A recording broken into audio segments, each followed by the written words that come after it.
Myself, Dr. Mamta Sharma, Associate Professor Political Science, government college Beirut. विद्यार्थियों, आज हम BA part third का first paper representative western political thinkers के अंतर्गत Thomas Hobbes को समझेंगे। थॉमस हॉब्स एक सबसे पहले इनके परिचय में देखेंगे हम कि थॉमस हॉब्स एक महान विचारक और राजनीति शास्त्र के प्रेरणा थे। उनकी बुद्धि अत्यंत सूक्ष्म दर्शनी और विश्लेषणात्मक थी। संभवतः उनकी विश्लेषण कला पर अरिस्टोटल का प्रभाव पड़ा। यद्यपि ये प्लेटो हीगल की भांति प्रचंड दार्शनिक अट्टालिका का निर्माण उन्होंने नहीं किया, तथापि राजनीति शास्त्र के तात्विक विकास के या इतिहास में वे एक विशिष्ट स्थान रखते हैं। वह पहले दार्शनिक थे जिसने राजनीति चिंतन में निरंकुशतावाद एवं धर्मनिरपेक्षतावाद के लिए एक वैज्ञानिक आधार बनाया और भौतिक विज्ञानों में प्रयुक्त होने वाली पद्धति को दर्शन और राजनीति चिंतन का आधार देकर राजनीति को विज्ञान का स्वरूप दिया। थॉमस हॉब्स को राजनीति शास्त्र के क्षेत्र में सामाजिक समझौता सिद्धांत की नवीन परंपरा को विधिवत जन्म देने और विकास करने का श्रेय प्राप्त है।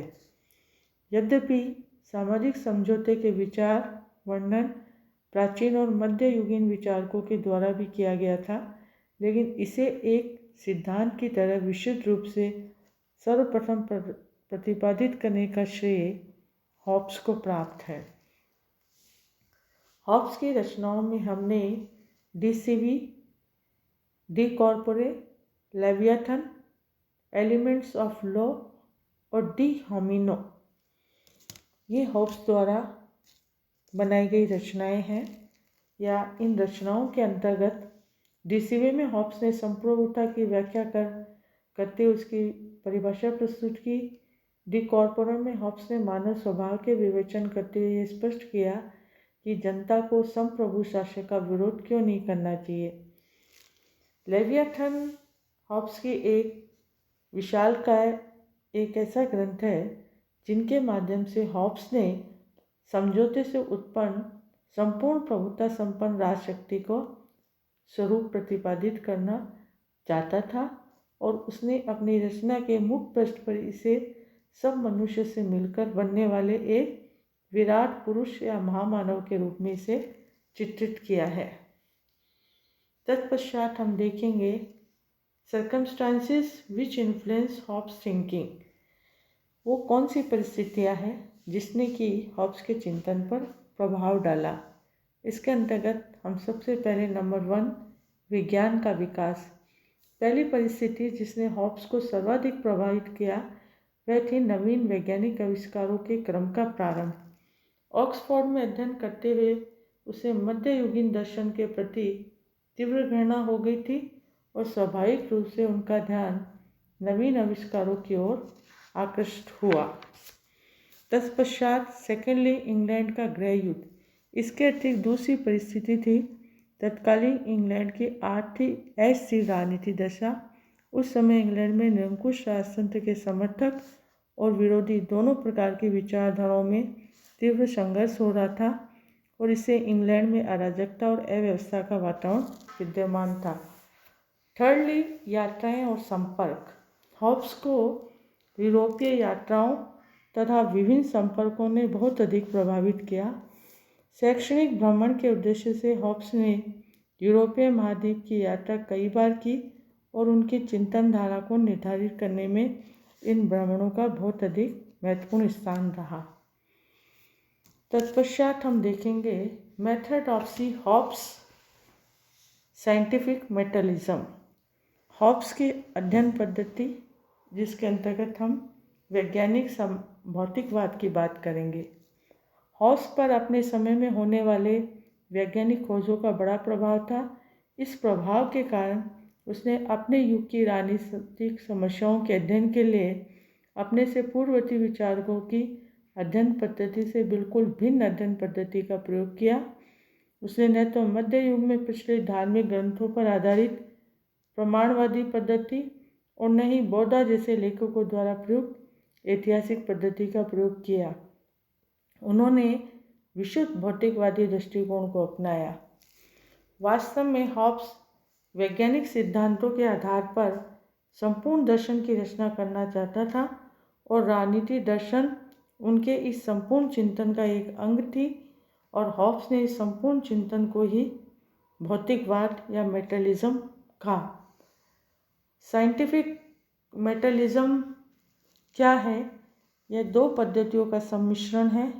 वैज्ञानिक शब्द का अर्थ है व्याख्या, कार्यकरण संबंध, कॉज एंड इफेक्टिव रिलेशनशिप, व्यवस्था और निष्कर्ष निकालने की प्रवृत्ति, और हॉब्स में हम सब ये सब पाते हैं। भौतिकवाद शब्द का अर्थ है धार्मिक अंधविश्वासों, नैतिकताओं और ईश्वर में विश्वास। इन सबसे पृथक वास्तविक वस्तु जगत है। इस तरह से हम देखेंगे कि वैज्ञानिक भौतिकवाद की दृष्टि से हॉब्स के राजनीतिक चिंतन में इतिहास में स्थान विवादास्पद है। इन सब आलोचनाओं के बावजूद भी ये कहा जा सकता है कि हॉब्स सामाजिक विज्ञानों में वैज्ञानिक पद्धति के विकास में उन्होंने महान योगदान दिया। तत्पश्चात हम देखेंगे हॉब्स सोशल कॉन्ट्रैक्ट थ्योरी कि हॉब्स का सामाजिक समझौता सिद्धांत क्या है। इसके अंतर्गत हम सबसे पहले बात करेंगे ह्यूमन नेचर की। हॉब्स के समय चल रहे इंग्लैंड के गृह युद्ध ने उसके सम्मुख मानव स्वभाव का घृणित पक्षी रखा। वह मनुष्य को स्वार्थी, झगड़ालू, दुष्ट तथा आत्मकेंद्रित मानता था। हॉब्स के अनुसार संपूर्ण ब्रह्मांड एक यंत्र है जिसका निर्माण उन पुर्जों से हुआ जो यांत्रिक नियम के अनुसार चलते हैं और मनुष्य इसी ब्रह्मांड का लघु रूप है और वह भी एक मशीन के समान है। उसका निर्माण भी ब्रह्मांड की भांति विश्व में संचालित पुर्जों से हुआ है। इसके के अंतर्गत हम देखेंगे कि हॉब्स के समय में स्टेट ऑफ नेचर की प्राकृतिक अवस्था कैसी थी। हॉब्स राज्य की उत्पत्ति से पहले की स्थिति को प्राकृतिक दशा का नाम देता है। उसने मानव स्वभाव के चित्रण के सिलसिले में मनुष्य की जो स्वार्थी, अहमवादी, संघर्षमय तथा इच्छाओं की पूर्ति में उसे लीन बताया और इसके अनिवार्य परिणाम स्वरूप प्राकृतिक अवस्था की कल्पना की। हॉब्स के अनुसार प्राकृतिक अवस्था सतत युद्ध के अतीत और कुछ हो नहीं सकती थी, जिसमें प्रत्येक व्यक्ति अपनी स्वार्थी प्रवृत्ति से प्रेरित होकर एक दूसरे से युद्ध करता था। इसी के अंतर्गत प्राकृतिक अवस्था सबको सबके विरुद्ध संघर्ष की स्थिति थी। मनुष्य इस अवस्था में रक्त पिपासु था। शत्रुओं का दमन करके शक्ति बढ़ाने और यश प्राप्त करने के लिए सब प्रकार की हिंसा और हत्या का सहारा लेता था। संक्षेप में हॉब्स द्वारा वर्णित प्राकृतिक अवस्था की 3 विशेषताएं हैं। नंबर 1, इसमें नैतिकता का सर्वथा अभाव था। नंबर 2, इसमें न्याय और अन्याय के विचार का अभाव था। और नंबर 3, इस अवस्था में वैयक्तिक संपत्ति का भी अभाव था। थर्डली हम देखेंगे natural rights and natural laws. Hobbes के अनुसार प्राकृतिक अधिकार से अभिप्राय है अपने जीवन के संरक्षण के लिए मनुष्य को कोई भी कार्य करने की स्वतंत्रता होना। वह अपने जीवन को बनाए रखने के लिए किसी को लूटने, पीटने या जान से मार डालने तक की स्वतंत्रता रखता था। हॉब्स के अनुसार प्राकृतिक अधिकार और प्राकृतिक कानून में बड़ा अंतर है। प्राकृतिक अधिकार का अर्थ है कि प्रत्येक मनुष्य को आत्मरक्षा हेतु आवश्यक समस्त कार्यों को करने की स्वतंत्रता, और प्राकृतिक कानून की अवधारणा इससे भिन्न है। उनके अनुसार मनुष्य को ऐसे कार्य करने से रोका जाना जो उनकी सबसे प्रबल इच्छा अर्थात प्राण रक्षा के लिए घातक हो। अतः प्राकृतिक अधिकार से स्वतंत्रता का आभास होता है और प्राकृतिक कानून से दायित्वों का। Fourthly, causes of social contract. प्राकृतिक अवस्था में चूंकि संघर्ष की स्थिति से चिंतित होकर मनुष्य की बुद्धि और विवेक ने यह सोचा कि आत्म संरक्षण के लिए भयावह दशा का अंत किया जाना आवश्यक है। दूसरे शब्दों में प्राकृतिक अवस्था की कुछ कठिनाइयाँ थी और उन्हीं के कारण हॉब्स के अनुसार राज्य की उत्पत्ति होती है। संक्षेप में राज्य की उत्पत्ति के उन्होंने कुछ कारण बताए, जिसके अंतर्गत नंबर 1, प्राकृतिक अवस्था में अशांति, हिंसा, युद्ध और असुरक्षा का वातावरण था। ऐसी दशा में वह आवश्यक था कि वह ऐसी संप्रभु सत्ता की स्थापना की जाए जो सुरक्षा की व्यवस्था कर सके। इसी के अंतर्गत नंबर 2, प्राकृतिक अवस्था में प्राकृतिक कानून तो थे, पर इन कानूनों की व्याख्या करने वाली कोई सर्वोच्च सत्ता नहीं थी जिससे इन कानूनों का मनमाना अर्थ लगाया जाता था। थर्डली, प्राकृतिक अवस्था में प्राकृतिक नियमों का पालन करने वाली कोई सत्ता नहीं थी। Fifthly, origin of the state through social contract.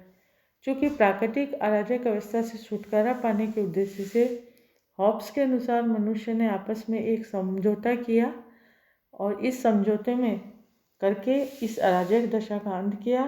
प्रत्येक व्यक्ति इस आशय की शपथ लेता है कि मैं इस व्यक्ति को या व्यक्ति समूह को इस शर्त पर अधिकार देता हूँ कि वह स्वयं में अपने पर शासन करने के अधिकार का परित्याग करता हूँ कि तू अपने अधिकार इसी प्रकार व्यक्ति को देगा और स्वशासन के अधिकार छोड़ देगा। सिक्सली, कैरेक्टरिस्टिक ऑफ द स्टेट। इस प्रकार अनुबंध या समझौते द्वारा हॉब्स ऐसी दमनात्मक शक्ति की सृष्टि करता है जो कि पूर्व में नहीं थी और वह समझौते द्वारा 2 कार्यों की पूर्ति करता है।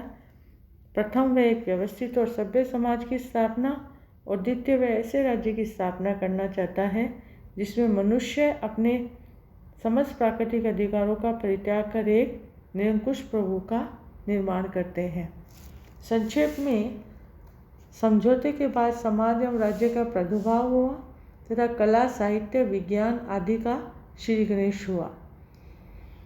तत्पश्चात हम देखेंगे silent feature of the Hobbes social contract theory कि हॉब्स द्वारा प्रतिपादित सामाजिक समझौते सिद्धांत की क्या विशेषताएं हैं।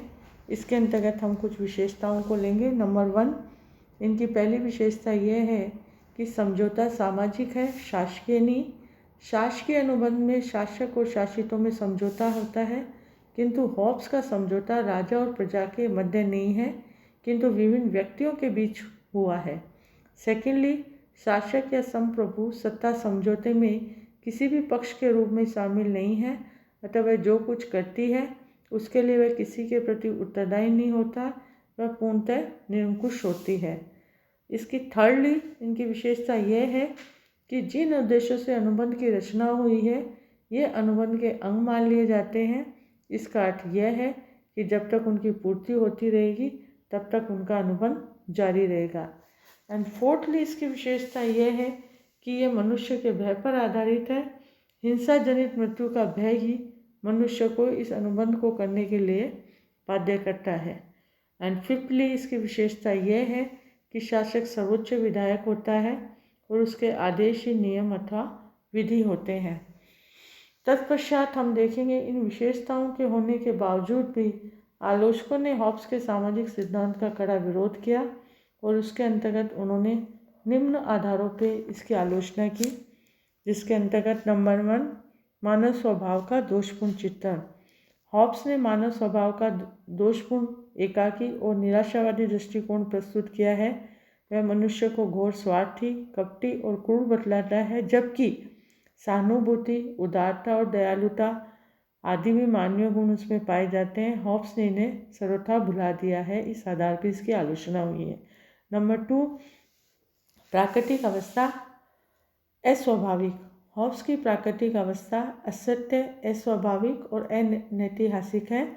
प्राकृतिक दशा में मनुष्य एकाकी और ऐसी दशा में रहता था जिसमें हत्या, हिंसा, छल कपट का साम्राज्य था, किंतु समझौता होने के बाद वह सामाजिक बनकर शांतिपूर्ण समाज में रहने लगा। उसकी प्रवृत्ति में इस प्रकार एकाएक परिवर्तन कैसे आ गया, उसमें अराजकता और अव्यवस्था की सुव्यवस्था में कैसे परिणित कर लिया। एक ही क्षण में प्राकृतिक अवस्था में रहने वाले मनुष्य ने संघर्षपूर्ण जीवन को छोड़कर सहयोगी जीवन की पद्धति को कैसे अपना लिया, इस आधार पर इसकी आलोचना हुई है। थर्डली, प्राकृतिक दशा में प्राकृतिक अधिकारों की मान्यता असंगत है। आलोचकों का मानना है कि प्राकृतिक दशा का वर्णन करते हुए हॉब्स ने यह भी प्रतिपादित किया है कि उसमें व्यक्ति को कुछ अधिकार भी प्राप्त थे जिनका रूप प्राकृतिक होता है। अराजकतापूर्ण प्राकृतिक व्यवस्था में व्यक्ति का कोई अधिकार हो सकता है, यह न कहा जाना बुद्धिसंगत है। फोर्थली, ये अतार्किक है। हॉब्स की यह भ्रांत धारणा है कि आदिम समाज में मनुष्य एकाकी रहता है। उसे यह ज्ञात नहीं था कि मनुष्य के सामाजिक जीवन के तत्वों में कभी अभाव नहीं रहा है। ऐतिहासिक तथ्य है कि व्यक्ति कभी इस प्रकार अकेले नहीं रहे, वे किसी न किसी प्रकार से समाज में रहते हैं। एंड फिफ्थ एंड लास्टली, निरंकुशता का समर्थन। हॉब्स द्वारा स्थापित शासन पर किसी प्रकार का कोई नियंत्रण नहीं है, वह पूरी तरह से निरंकुश है। उस पर न कानून का अंकुश है और न ही व्यक्ति के मौलिक अधिकारों का कोई अंकुश है। इन सब आलोचनाओं के बावजूद भी सामाजिक समझौते के सिद्धांत को प्रतिपादित कर हॉब्स ने इस सत्य का प्रतिपादन किया है कि राज्य न तो ईश्वर द्वारा उत्पन्न दैवीय संस्था है, न किसी प्रकृति विकास का परिणाम, वरन यह तो मानव निर्मित एक ऐसी कृत्रिम संस्था है जिसे व्यक्ति द्वारा अपनी कुछ निश्चित आवश्यकताओं की पूर्ति के लिए निर्मित किया गया है। अतः उनके लिए राज्य साध्य की ओर ले जाने वाला एक साधन मार्ग है, स्वयं साधन नहीं। इसके अतिरिक्त हॉब्स की विचारधारा ने संपूर्णता की धारणा का भी मार्ग प्रशस्त किया। अतः हॉब्स के चिंतन को हम वैज्ञानिक कहेंगे क्योंकि उन्होंने मानव स्वभाव का यथार्थ चित्रण किया है। आज के वीडियो में हम हॉब्स के केवल एक ही पक्ष को देखेंगे कि हॉब्स की मानव स्वभाव संबंधी धारणा क्या है, हॉब्स का साइंटिफिक मेटलिज्म का कॉन्सेप्ट क्या है। आज के वीडियो में हम इतना ही देखेंगे। कल के वीडियो में हम हॉब्स के नेक्स्ट एस्पेक्ट को लेंगे। थैंक यू, धन्यवाद।